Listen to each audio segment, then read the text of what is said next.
Ey insanlar!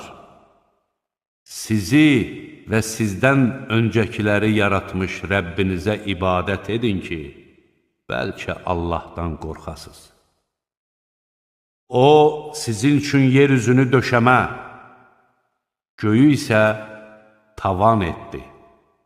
Göydən su endirib, onunla sizin üçün növbə-növ məhsullardan ruzi yetişdirdi. Siz də bunu bildiyiniz halda heç kəsi Allaha tay tutmayın.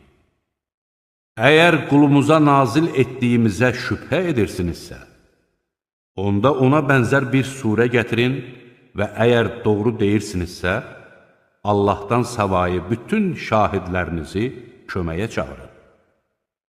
Əgər siz bunu edə bilmirsinizsə, heç edə də bilməzsiniz.